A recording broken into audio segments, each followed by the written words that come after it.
दोस्तों, राजनीति में एक फनी रूल होता है। जो खुद को सबसे बड़ा स्ट्रैटेजिस्ट समझता है वही कभी-कभी अपनी ही चाल में उलझ जाता है। कुछ वक्त पहले तक तैयब एर्दोगान का कॉन्फिडेंस स्काई हाई था। सीरिया में उनकी मूव्स चर्चा में थीं और लग रहा था कि तुर्की ने बड़ा गेम जीत लिया है। लेकिन अचानक माहौल बदलता दिखा है। ग्रीस में एक मीटिंग, साधारण सी डिप्लोमेटिक मीटिंग, लेकिन जो फुटल सामने आया उसने लोगों को सोचने पर मजबूर कर दिया। एर्दोगान, जो आमतौर पर अग्रेसिव पोस्चर में रहते हैं, इस बार थोड़ा अलग मूड में दिखे और ग्रीस के प्रधानमंत्री की बॉडी लैंग्वेज वो भी कुछ ज़्यादा ही कॉन्फिडेंस लग रही थी। यहीं से सवाल उठने लगे, क्या पावर डायनामिक्स बदल रही हैं? इसी टाइम पाकिस्तान भी अचानक बयानबाजी करने लगा। उन्होंने दावा किया कि अमेरिका के एक मैप में अक्साई चीन और पीओके को भारत का हिस्सा दिखाया गया था और उन्होंने इस पर प्रोटेस्ट किया। उनका कहना है कि कंप्लेंट के बाद मैप बदल दिया गया, लेकिन ऑनेस्टली ये सिर्फ मैप का मामला नहीं। आज के दुनिया में लड़ाई ज़मीन से ज़्यादा परसेप्शन की होती है। अगर दुनिया किसी चीज़ को मान ले तो वही सच बन जाता है। भारत का पोजीशन शुरू से सिंपल रहा है, कश्मीर भारत का हिस्सा है और इस पर डिबेट की कोई जगह नहीं है। अब बड़ा सवाल ये है, क्या भारत और ग्रीस की बढ़ती क्लोजनेस तुर्की और पाकिस्तान को इनसिक्योर कर रही है? क्या जियोपॉलिटिक्स में नया ग्रुप बन रहा है? इतिहास यही दिखाता है कि बड़े बदलाव अक्सर क्वाइटली शुरू होते हैं। पहले बयान आते हैं, फिर मीटिंग्स और फिर ग्राउंड रियलिटी बदल जाती है। अभी ग्लोबल पॉलिटिक्स के चेस बोर्ड पर बहुत कुछ मूव हो रहा है और जो खुद को सबसे चालाक खिलाड़ी समझ रहे थे उन्हें शायद अब गेम का नया वर्जन समझना पड़ेगा। आज हम इसी स्टोरी को डिटेल में ब्रेक करके समझेंगे, लेकिन उससे पहले अगर आप वीडियो देख ही रहे हो तो बस 1 सेकंड निकालकर लाइक बटन दबा दो और चैनल को सब्सक्राइब कर लो। आपके लिए 1 सेकंड होगा, लेकिन हमारे लिए बहुत बड़ी मदद है। दरअसल दोस्तों, अमेरिका ने वो विवादित नक्शा उसी वक्त हटा लिया, लेकिन असली सवाल ये नहीं है कि नक्शा क्यों हटाया गया। असली सवाल ये है, उसकी जगह नया नक्शा क्यों नहीं आया। अगर पाकिस्तान का दावा इतना सॉलिड होता तो अमेरिका एक नया ऑफिशियल मैप जारी करता और साफ मैसेज देता, लेकिन ऐसा कुछ भी नहीं हुआ। तो फिर ये बताने वाला कदम क्या था? सर सुधारना या किसी को खुश करना? यहाँ डिप्लोमेसी का असली खेल दिखता है। ये नक्शे की लड़ाई नहीं है, ये प्रायोरिटीज और मजबूरियों की लड़ाई है। आज अमेरिका को पाकिस्तान की जरूरत है। चीन, अफगानिस्तान, मध्य एशिया, पूरा इलाका प्रेशर कुकर बना हुआ है और इस वक्त अमेरिका आखिरी चीज जो चाहता है वो है इस्लामाबाद के साथ नया झगड़ा। इसलिए मैप हटाना शायद सर स्वीकार करना नहीं, बल्कि एक सॉफ्ट मूव था ताकि बात ज्यादा न दिखे। लेकिन पाकिस्तान भी अब बचा नहीं है। वो समझ चुका है कि कई बार उसे सिर्फ कन्वीनियंस के लिए इस्तेमाल किया गया। खुद पाकिस्तान के रक्षा मंत्री ख्वाजा आसिफ ने खुले संसद में कहा था कि उनके देश को टॉयलेट पेपर की तरह यूज किया गया और ये कोई व्हाट्सएप लीक नहीं था, ये ऑफिशियल रिकॉर्ड में है। मतलब अंदर घुसता है इनसिक्योरिटी है और डिस्ट्रस्ट भी है, और यही मूड हाल ही में एक और जगह दिखा। ख्वाजा आसिफ ने एक पोस्ट आगे बढ़ाया जिसमें दिखाया गया कि इजराइल के आसपास हर देश में आतंकी हमले होते हैं, लेकिन इजराइल के अंदर क्यों नहीं? सीधा आरोप नहीं था, लेकिन इशारे इतना साफ था कि कोई भी समझ जाए। जब ऐसा सवाल किसी रैंडम यूजर ने नहीं बल्कि पाकिस्तान के डिफेंस मिनिस्टर उठाता है तो वो सिर्फ ओपिनियन नहीं रहता, वो एक जियोपॉलिटिकल मैसेज बन जाता है। अब सोचो, एक अजीब सा सीन बनता है। एक तरफ पाकिस्तान के बड़े नेता इजराइल पर तौश कर रहे हैं और दूसरी तरफ उन्हें उन्हीं ग्लोबल पावर्स के साथ बैठना भी पड़ता है जो इजराइल को खुलकर सपोर्ट करती हैं। गाजा हो, मिडिल ईस्ट पॉलिटिक्स हो, पाकिस्तान फिलहाल इनसिक्योरिटी से ज्यादा प्रेशर में खेलता दिख रहा है। तो अगला सवाल ये नहीं है कि बयान क्यों दिए जा रहे हैं, सवाल ये है कि ये बयान किसके लिए है? अपने लोगों के लिए या दुनिया को सिग्नल देने के लिए? और अमेरिका वाला वो मैप हटाने वाला मामला, क्या वो सिर्फ इंटेलेक्चुअल मिस्टेक था या फिर डिप्लोमेसी का साइलेंट मूव? क्योंकि यहाँ बात नक्शों की नहीं है, यहाँ बात पावर गेम की है। कौन किसके साथ खड़ा है और कौन किससे इस्तेमाल हो रहा है, यही असली कहानी है।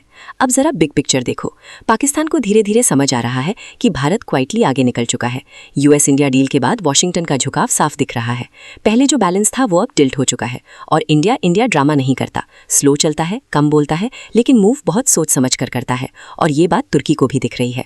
तुर्की और पाकिस्तान की बॉन्डिंग पुरानी है, ये कोई सीक्रेट नहीं है, लेकिन किसी गेम को काउंटर करने के लिए भारत ने एक काल लेकिन पावरफुल कदम उठाया।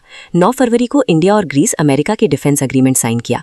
5 साल का प्लान, जॉइंट एक्सरसाइजेस, टैक कोऑपरेशन, स्ट्रेटेजिक कोऑर्डिनेशन, सब कुछ रोड मैप में।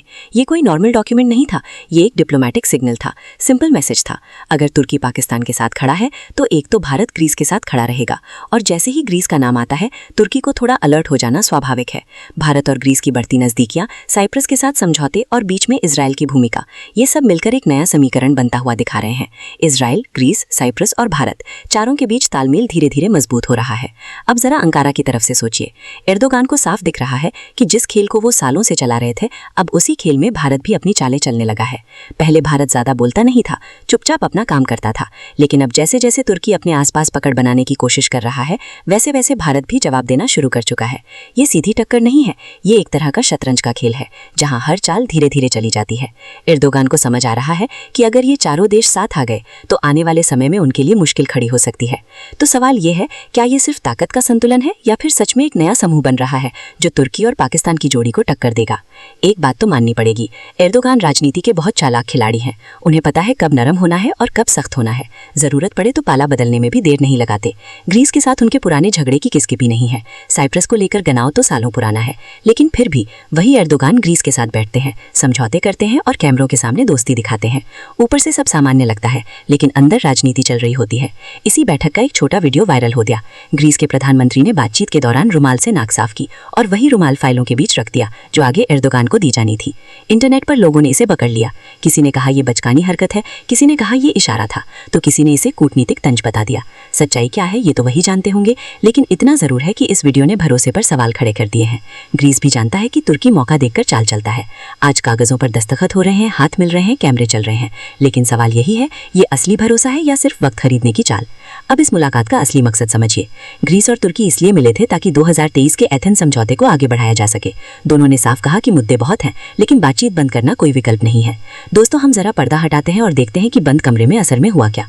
भीतर बैठकर कोई लंबी चौड़ी बहस नहीं हुई, बल्कि 6 सीधे सीधे लेकिन काम के समझौतों पर साइन हुए। मतलब ऐसे मुद्दे जहां शोर कम और फायदा ज्यादा हो। सबसे पहले बात पैसे और काम धंधे की। तुर्की और ग्रीस ने तय किया कि आपसी व्यापार को धीरे धीरे बढ़ाकर 10 अरब डॉलर तक ले जाया जाएगा। साफ है, राजनीति अपनी जगह है, लेकिन कारोबार नहीं रुकेगा। दूसरी अहम चीज है कनेक्टिविटी। तुर्की के इजमिर और ग्रीस के थेस्लोनिकी के बीच एक नई रोरो फेरी सर्विस शुरू करने का प्लान है। इससे सामान इधर उधर भेजना आसान होगा और खर्च भी कम पड़ेगा। तीसरी और शायद सबसे इंसानी बात, मुसीबत में साथ खड़े रहना। भूकंप या किसी भी प्राकृतिक आपदा के वक्त दोनों देश कैसे एक दूसरे की मदद करेंगे, इसका पूरा रोड मैप बना लिया गया है।